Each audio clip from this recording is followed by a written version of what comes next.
Alô você!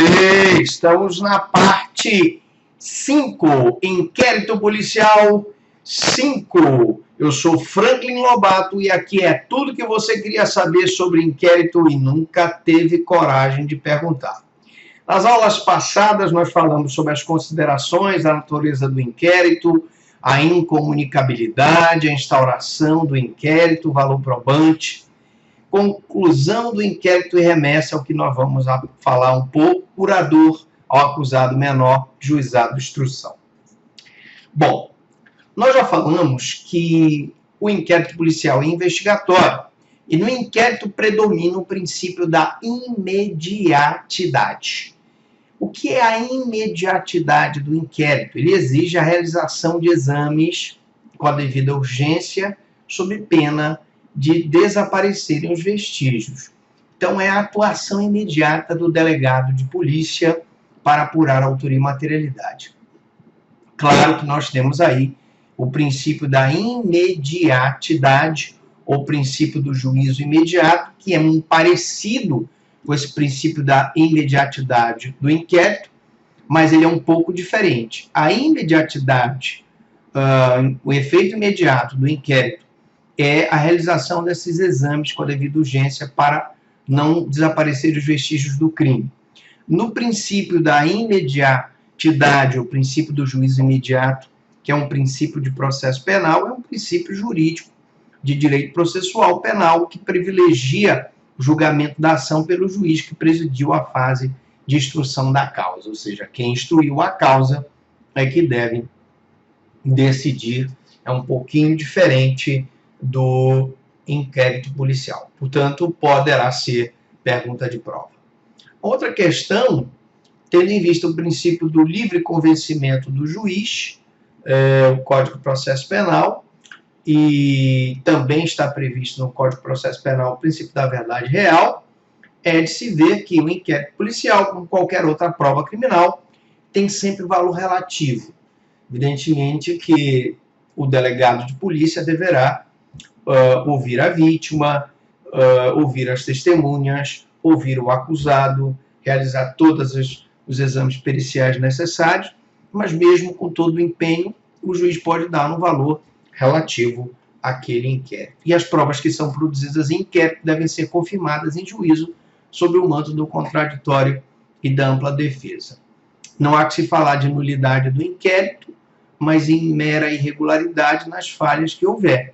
Porque, evidentemente, se eu tenho uma falha material ou formal, porque não foram cumpridos os requisitos do flagrante delito, por exemplo, não se deu a nota de culpa, não se comunicou à família do acusado, material porque não houve o estado de flagrância, eles ensejariam aí, essas falhas, o relaxamento da prisão em flagrante. Mas, professor Franklin, passa a não ser mais válido no inquérito? Claro que continua sendo válido, e essa prisão em flagrante, se ocorrer, ela será relaxada, mas isso não prejudica a propositura da ação penal com base naquele inquérito que teve um flagrante relaxado.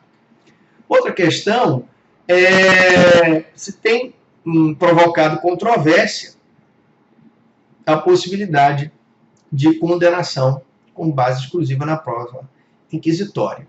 Então, isso provocava uma grande controvérsia e, portanto, haviam vários julgados que entendiam ser inadmissíveis o decreto condenatório com base só no inquérito. Tá? Então, hoje está pacificado esse entendimento. O juiz só pode condenar se as provas produzidas em inquérito forem renovadas em juízo sob o manto do contraditório e da ampla defesa. O que significa isso? Significa que o que a vítima disse no inquérito, se ela não confirmar em juízo, não poderá o acusado ser condenado. Mas, professor, e se a vítima não comparecer em juízo? E se as testemunhas não comparecerem em juízo? Mesmo assim, eu tenho um laudo. O laudo não é suficiente? O depoimento dos policiais? Calma lá. Primeiro, vamos aprender que as provas que foram produzidas em inquérito devem ser renovadas em juízo. Logo, em se tratando de depoimentos de policiais colhidos no inquérito, contudo, por mais convincentes que sejam, alguns julgados reconhecem serem inadmissíveis para condenação. Eu tenho, por exemplo, um inquérito em que a vítima de violência doméstica diz que foi agredida. No inquérito. Tenho testemunha que diz que a vítima foi agredida. Tenho laudo que diz que a vítima foi agredida. E lá, em juízo, só comparecem os policiais militares. Os policiais que chegaram lá e viram ela agredida, machucada, e ela disse para eles que foi ameaçada, por exemplo, mas ela não compareceu em juízo, não confirmou a acusação. As testemunhas não compareceram em juízo. Então, existem vários julgados que reconhecem inadmissíveis para condenação apenas os depoimentos dos policiais. Portanto, se a vítima não comparecer em juízo e confirmar os fatos, aquele depoimento que ela deu em inquérito não terá validade para condenação. Apesar de que eu tenho outros julgados que consideram as provas testemunhais dos policiais militares idôneas, mas são em menor proporção, portanto é uma doutrina minoritária. Bom, como eu disse, nós vamos falar um pouco da conclusão e remessa do inquérito. Tratando-se de acusado ou preso, a polícia ela tem 10 dias, em regra, para concluir o inquérito. Então, ele está preso em flagrante delito. Eu tenho 10 dias para concluir o inquérito. Pergunta de prova. Relatar, ou seja, fazer o relatório do inquérito e remeter o inquérito a juízo. Mas, se ele estiver solto, e aí é um inquérito que foi feito por portaria, o prazo será de 30 dias. Mas, lógico, eu tenho situações, entretanto, que não é isso que acontece na prática. Dificilmente a polícia conclui o inquérito em 30 dias, mesmo que haja um inquérito instaurado por portaria. Como já vimos, então, o inquérito ele se inicia em flagrante delito, se houver a prática do crime, ou por portaria, e conclui-se com um relatório da autoridade policial, delegado, que é uma peça objetiva e não opinativa.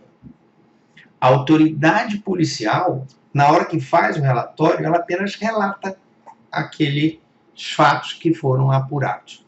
A autoridade não pode arquivar por conta própria o inquérito, pois essa atribuição é do juiz a pedido do Ministério Público. O inquérito deverá ser remetido ao MP, que, mesmo arquivado, o delegado poderá prosseguir nas investigações atrás de novas provas da autoria e materialidade, já que o arquivamento não faz coisa julgada material, ou seja, não impede a realização de novas diligências.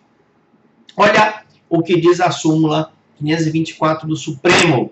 Arquivado o inquérito policial por despacho do juiz, a requerimento do promotor, não pode a ação penal ser iniciada sem novas provas. Então, eu preciso de novas provas para reabrir aquele inquérito e propor uma ação penal. Bom, e aí eu queria fazer aqui uma ênfase nos prazos do inquérito. Vamos recapitular, então, no Código do Processo Penal, se o investigado estiver solto, 30 dias, e se ele estiver preso, 10 dias. Na lei de drogas, que é 11.343/06, se o investigado estiver solto, 90 dias. E se prorroga por mais 90 dias se ele estiver solto. E preso, nós temos 30 dias para que ele seja apurada ali a autoria e materialidade daquele delito na lei de drogas e pode se prorrogar por mais 30 dias. Reparem que no Código Penal Militar nós temos o investigado solto que ele precisa de 30 dias para que haja aquela apuração e se ele estiver preso eu tenho 15 dias prorrogáveis por mais 15 dias. Cuidado, hein?